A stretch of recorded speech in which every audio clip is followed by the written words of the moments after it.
पूर्वांचल की वो high profile seat है जहां धर्म और जाति के समीकरण की चुनावी लड़ाई है। वहां दिग्गजों ने फिर हुंकार भर दी है। एक तरफ मौजूदा सांसद अफजल अंसारी हैं, तो वहीं दूसरी तरफ पीएम नरेंद्र मोदी के सिपाही के रूप में ताल ठोक रहे पारसनाथ राय। अफजल अंसारी के लिए समाजवादी पार्टी के मुखिया अखिलेश यादव चुनाव प्रचार करने गाजीपुर पहुंचे और दावा कर दिया कि पूर्वांचल की हवा बदल चुकी है। अखिलेश यादव ने कहा कि पूर्वांचल ने जो उम्मीद दिया है 6वें चरण में, मैं कह सकता हूं कि ये जो भाषण बदल रहे हैं, व्यवहार बदल रहे हैं, जनता वोट देकर इन्हें 7 समंदर पार फेंक देगी। अखिलेश यादव ने सोमवार को रैली की कुछ एक दिन पहले रविवार को प्रधानमंत्री नरेंद्र मोदी जी गाजीपुर पहुंचे थे। वहीं पारसनाथ राय के लिए वोट मांगने और पूर्वांचल को संदेश दिया। गाजीपुर वो लोकसभा सीट है जिसे बीजेपी ने 2014 की मोदी लहर में जीत लिया था, लेकिन 2019 में समाजवादी पार्टी और बसपा साथ आए तो खेल पलट दिया। साल 2019 में बीजेपी प्रत्याशी मनोज सिन्हा ने 4,46,000 वोट मिले, जबकि समाजवादी पार्टी के और बसपा के संयुक्त प्रत्याशी अफजल अंसारी को 5,66,000 वोट मिले।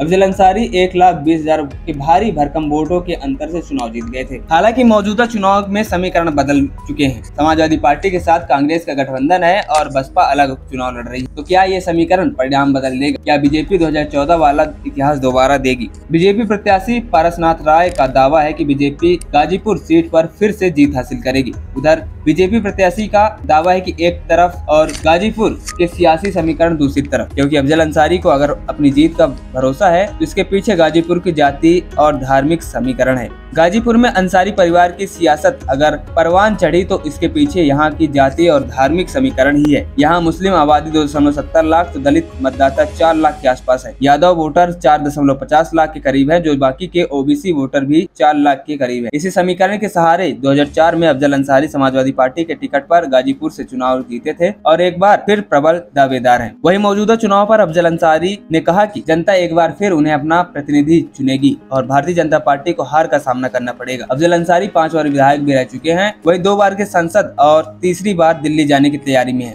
लेकिन सामने है बीजेपी का बैरियर, जिसे पार करना इस बार बड़ी चुनौती होगी। बीजेपी के साथ साथ उसके सहयोगी दल भी गाजीपुर में कमल खिलाने की कोशिश कर रहे हैं। आपको बता दें, गाजीपुर वो लोकसभा सीट है जहां जनता का मिजाज वक्त वक्त में बदलता रहता है। इस सीट पर कभी ऐसा नहीं हुआ कोई सांसद लगातार 2 बार चुनाव जीता हो। अगर अफजल अंसारी इस बार चुनाव जीतते हैं तो ये गाजीपुर के लिए नया रिकॉर्ड होगा और इसका फैसला करेगी गाजीपुर की जनता। इस सीट पर लड़ाई कांटे की मानी जा रही है। अफजल के समर्थक भले उत्साहित हों, लेकिन 1 जून को होने वाली वोटिंग के लिए रास्ता अभी साफ नहीं हुआ है। वहीं गैंगस्टर मामले में अफजल अंसारी को पीएम एमएलए कोर्ट 4 साल की सजा मिली थी। इस हिसाब से वो चुनाव नहीं लड़ सकते हैं, लेकिन सुप्रीम कोर्ट ने उनकी दोस्त सिद्दीक पर रोक लगा दी और इलाहाबाद हाई कोर्ट से कहा कि 30 जून से पहले फैसला सुनाए। इस मामले में हाई कोर्ट ने सुनवाई सोमवार को पूरी हो गई, लेकिन अभी तक फैसला नहीं आया। इस बीच अफजल अंसारी ने हाई कोर्ट में 5 दिन की मोहलत मांगी। अफजल चाहते हैं कि 1 जून को वोटिंग के बाद ही इस केस में कोर्ट कोई फैसला सुनाए। अपनी याचिका में अफजल अंसारी ने गैंगस्टर केस में मिली सजा को रद्द करने की मांग की है। खबरी चौखट की रिपोर्ट।